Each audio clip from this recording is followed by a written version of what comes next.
So ikaw na may magiging weak financially. Eventually, ikaw yung walang pampagamot. Eventually, ginarantid mo yung niloan, yung pension mo o yung ipon mo dapat pagtanda mo, binibigay mo sa kaya pagtanda mo, financially weak tayo. Tayo ang kawawa.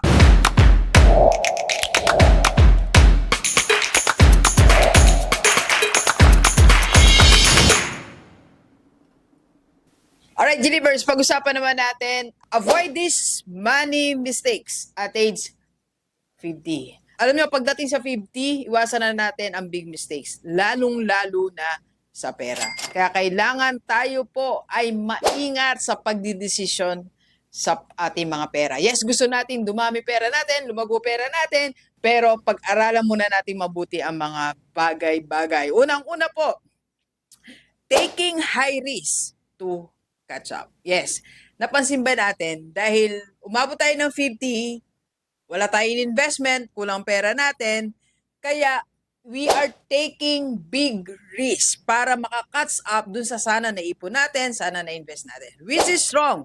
Kasi lalo lang napapahamak yung pera natin. Ako, I don't recommend na tayo mag-trade for the business. And second, wag tayong masyadong umasa dun sa high returns na offer sa atin na monthly you'll have 5%, 7%, 10%. So nakakaduda na yan. It's dangerous. So bakit ba dangerous yung mga bagay na mataas yung risk at age 50? First, wala na tayong time para makarecover. Alam nyo ngayon at age 50, 52 na sila.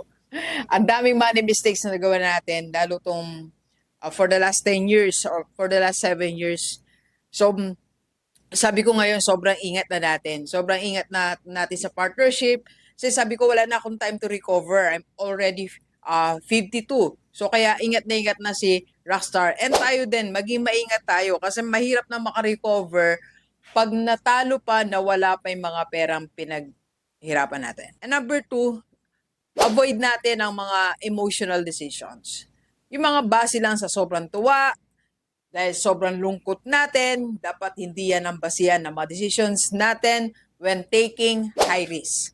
So, anong dapat natin gawin, Doc? Ano yung safe things to do? Is to protect first, then grow your money.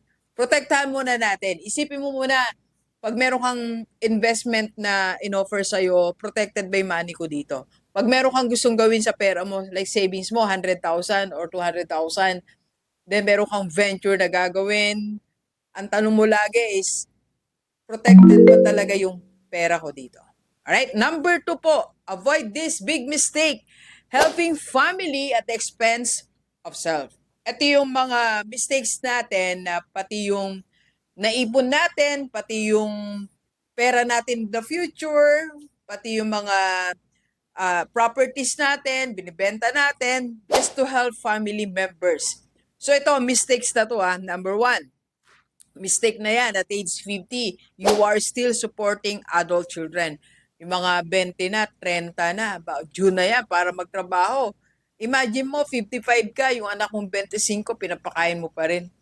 Yung anak mong 30, 30 years old, pati anak niya, pinapakain mo pa rin. Hindi ba mistake yan? Hindi ba napakalaking mistake na po yan?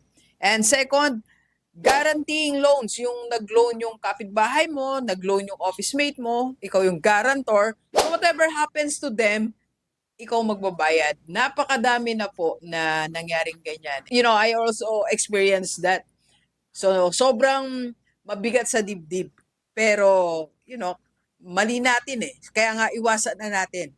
It's a mistake na kahit gaano ka-close sa kaibigan mo, kahit gaano ka-close dyan sa even family members natin, hindi natin dapat gawin yan. And number 3 is saying yes out of guilt. Nanghiram sa'yo ng 50,000.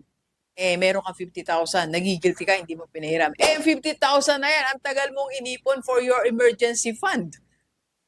Hindi natin dapat basihan yung nagigilty kasi ako Kundi yung tama ba, protected ba yung pera mo? Worth it ba na ibigay mo sa family mo yung emergency fund mo na meron naman silang ibang pwedeng gawin or hindi naman siya between life and death situation. Okay? So yung danger po niyan is kakatulong natin sa family natin at the expense of ourselves is you become financially weak later. So yan na may danger. So ikaw na may magiging weak financially. Eventually, ikaw yung walang pampagamot. Eventually, ginarantid mo yung niloan, yung pension mo o yung ipon mo dapat pagtanda mo, binibigay mo, sa kaya pagtanda mo, financially weak tayo. Tayo ang kawawa. Yan ang danger. Sa dulo, tayo ang walang pampakonfine, walang pantubos. Sa dulo, ikaw hindi nakauwi sa pagkaka-hospital mo kasi pinantulong mo pati yung health fund mo. Alright, Universe. So, anong dapat natin gawin? To correct that, ito po yon. You can help but not until you're safe first. So, dapat safe ka muna. Pag safe ka na, you can help. Pag meron ka ng healthcare, pag meron ka ng emergency fund, pag may pera ka na for your retirement, so, that's the time you help. Okay? Pero dapat safety first mo muna. And number 3, pero bago yan, kape muna tayo. Kape po tayo, Universe. And again, our invitation sa lahat ng gusto na to protect yourself, kailangan may healthcare tayo. So, kailangan mo na mag-Kaiser age 50. Ang Kaiser 3-in-1, may healthcare, life protection, investment. Just PM me sa personal FB ko. Yan po ang personal FB. Number 3, big mistake to avoid sa mga 50 years old. You borrow just to invest. Yes, maraming ganyan. They are borrowing money para lang invest. You know, nung nag-start ako, I was trying to experiment. I also experienced this kasi merong investment opportunity na malaki.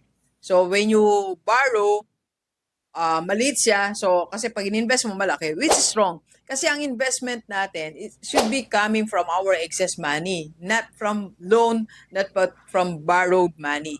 So, kailangan hindi mo ni-loan yung pinang-invest mo. Very clear. Kasi yung investment na yan, may risk din yan. And kung if ever di mabalik sa'yo, magiging normal pa din ang buhay mo. Eh pag ni-loan mo siya, tapos walang bumalik sa investment mo, your life will never be the same again. Magbabayad tayo ng utang na dapat wala naman tayong utang. Okay? So, ang danger po niya, may fixed payment ka sa ni-loan mo para sa investment, then uncertain na may returns. So, mahirap, no? Nagbabayad ka monthly dahil sa inutang mo, tapos wala namang guaranteed na may return yung investment. So, parang pinaparusahan talaga natin sarili natin. So, correction, if you need to borrow, don't start your investment. Okay, and number 4, big mistakes natin, money big mistakes sa age 50, complicated money systems. Kino-complicate natin ang money system natin. Una-una, dami nating accounts. Too many financial accounts. Ang dami mong cards, ang dami mong accounts, bank accounts, ang daming passbook, litong-lito ka na. Hindi naman ganun karakiya ng source of income natin. Ginugulo natin sarili natin. Okay? And no clear picture tayo. Magkano ba talaga yung kinikita natin? Magkano ba talaga yung investment natin? Magkano ba talaga yung need natin for the future? Magkano ba talaga yung health fund natin, healthcare natin? So, wala tayong tiyak na desired income natin a month. It's not clear. So, ang danger niyan, nakukonfuse pa tayo. At pag na-confuse tayo sa sarili natin, yung energy natin, attention natin, nababawasan pa. Sa halip na inilalaan na natin para dumami income natin, nababawasan pa attention natin. So, save is simple lang. Simple money and safe money. Simple money is equal to safe money. Yung accounting ng pera mo, kung meron kang 3 accounts, yung isa tumatanggap ng pera, isa for your expenses. So, parang sa amin, I ask someone to organize everything. Everything, cash flow, money flow, lahat naka-organize. You have to organize that. Okay? Now, so ang golden rule natin sa mga age 50, first, secure health. Second, ensure monthly income. Dapat may monthly income tayo at age 50. And avoid big risk para hindi tayo mapahamak. And number 4 is, live life simple. Sa lahat ng mga 50 years old, simplihan lang natin buhay natin. Alam mo, pag simple yung buhay mo, the simpler your life, the better it will be. And napatunayan ko po yan. I tried to complicate life ako personal dahil sa dami kong too many accounts, too many sources of income, too many things to do, lahat. So life became complicated then. So it's hard. Pero nung nag-decision ako, sabi ko, simplihan lang natin buhay natin. At least 3 sources of income lang. Few members ng team, konti lang minamanage.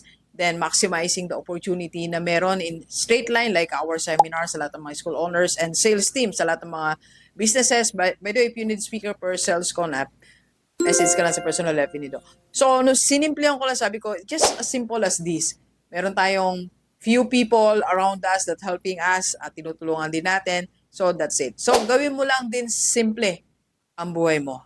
And you can avoid big risks. Okay? It will be a happier life. Maraming salamat. Let's go, let's go. Kape po tayo.